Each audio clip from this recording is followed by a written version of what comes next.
Porque da mesma maneira que eu me apresentei para o meu servo Jó, eu me apresento para vocês. Vocês precisam entender que eu ainda ajo daquela maneira, porque eu sou o mesmo ontem, hoje e eternamente. Então, o mesmo Deus, da mesma maneira que eu me apresentei para Jó, me apresento para vocês.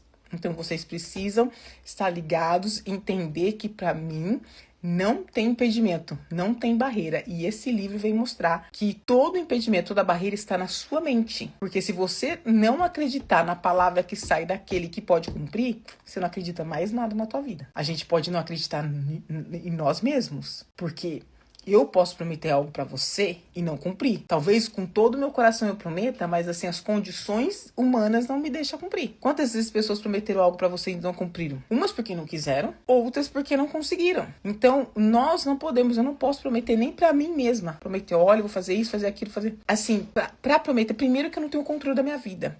Tem uma palavra na Bíblia que fala assim, né? A pessoa fala assim, amanhã, vamos, amanhã compraremos, beberemos, faremos isso, E aí na palavra fala, mas o dia de amanhã não pertence a você. Como você programa uma coisa para amanhã se não pertence a você? Obviamente que nós devemos planejar e orar e entregar para Deus. Não é porque no dia da manhã não pertence a mim, então eu vou ficar aqui parada esperando em Deus. Como que você tá? Tô esperando em Deus. Vai ficar esperando. Porque ele não vai se mover se você não tá fazendo nada. Só que você tem que ter esse discernimento disso que eu tô falando, que nós não temos o controle, mas nós estamos na mão daquele que detém todo o controle. E se nós estamos na mão daquele que detém todo o controle sobre toda a terra, sobre todo o céu, sobre todo o universo, sobre tudo que existe e já existiu, em tudo, nas galáxias que seja, o que a gente vai temer? Se nós temos um relacionamento com Deus que domina tudo, que criou tudo. Então, é nessa mentalidade que a gente tem que começar a revisitar os sonhos, os desejos, as coisas que nós tínhamos no nosso coração, talvez no passado, que talvez hoje você gostaria de receber, mas se você olha e fala, não, hoje pra mim já não dá, por causa disso, por causa daquilo. Veja, para Deus não tem impedimento, não tem barreira e não tem tempo.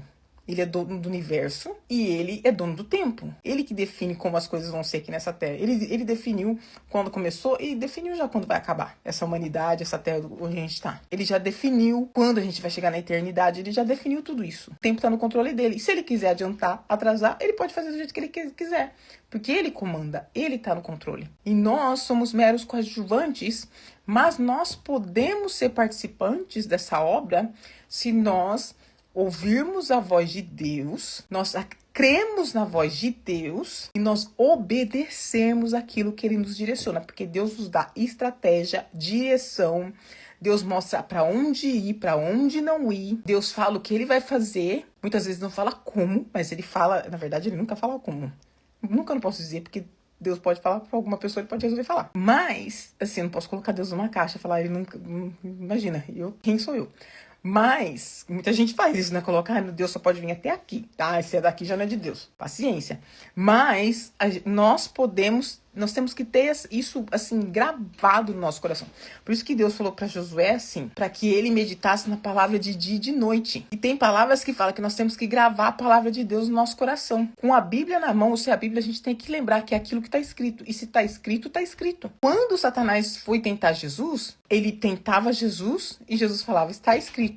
Ou seja, se tá escrito, é como assim, sabe quando você, por exemplo, você vai comprar uma casa, vamos dar um exemplo. Você vai lá no cartório e assina a papelada. Tá escrito. Não tem como ninguém chegar e falar assim, essa casa é minha, se tá escrito. Entende? Pode, assim, sei lá, no natural. Não tô falando assim, não, a pessoa, sei lá, fazer golpe. Então, eu tô falando assim, no natural, no procedimento normal. Não tem como. Então, tá escrito o que Deus vai fazer na minha vida, que Ele tá fazendo na minha vida, que Ele vai fazer na sua, que Ele está fazendo na sua. Tá escrito.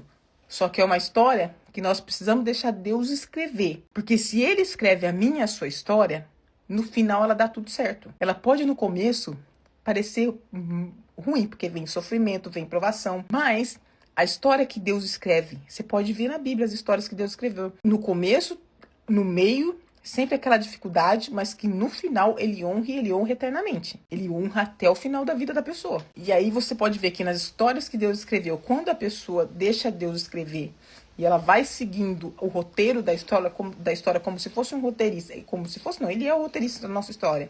Mas quando a gente faz de acordo com o roteiro, dá tudo muito certo. Mesmo quando dá errado, dá certo. Aliás, quando dá errado, na história que Deus escreveu, é porque vai dar muito certo. Agora, e a história de Deus tem aquela marca, o melhor, porque a palavra de Deus fala que o melhor é o fim das coisas do que o começo dela. Porque quem resolve escrever a própria história sem Deus, no começo muitas vezes começa a queimar a vida. Todo mundo olha e fala, nossa, tá se dando bem, olha que legal e tal.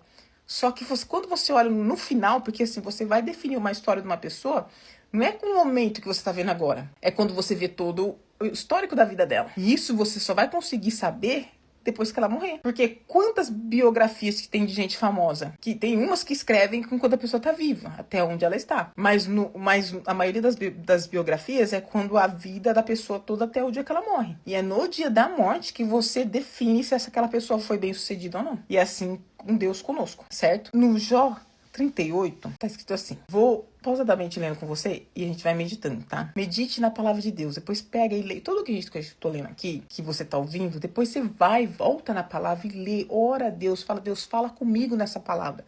Confirma o que foi comigo. Jó passou aquele todo sofrimento. Os amigos dele estavam assim, esmagando ele. Falando, nossa, você tá sofrendo aqui porque você fez coisa errada, porque Deus não é contigo. Porque você, olha só, Deus tá te cobrando. Como se todo o sofrimento na vida do homem e da mulher é porque Deus não tá com ele. E na verdade é muito o contrário. As pessoas que sofrem mais são as que Deus mais está com elas. A menos que ela esteja colhendo maldades que ela plantou. Mas no natural as pessoas olham para uma pessoa que é crente e falam assim, porque vê um crente andando desde o começo da sua trajetória com Deus e vê que a vida talvez não avança, às vezes tem um monte de dificuldade. Aí as pessoas olham e falam assim, não, ela tá no mundo, ela tá ali na igreja, ele tá aí na igreja, tá desse jeito a vida. Mas eles estão vendo só um recorte da sua vida. Eles não estão vendo aquilo que Deus vai fazer na tua vida. Eles não estão vendo toda a história. Eles não leram o livro inteiro. Você tem que confiar no autor que está escrevendo o teu livro. Mais do que o João, a Maria e o Zezinho. Porque, primeiro que eles não vão ter importância nenhuma nessa história. Eles terão importância no sentido assim, se Deus te abençoa, para que às vezes eles que estavam ali criticando e falando também sejam abençoados. Mas, se você não acredita na história que Deus vai escrever na tua vida, eu não sou obrigada a acreditar.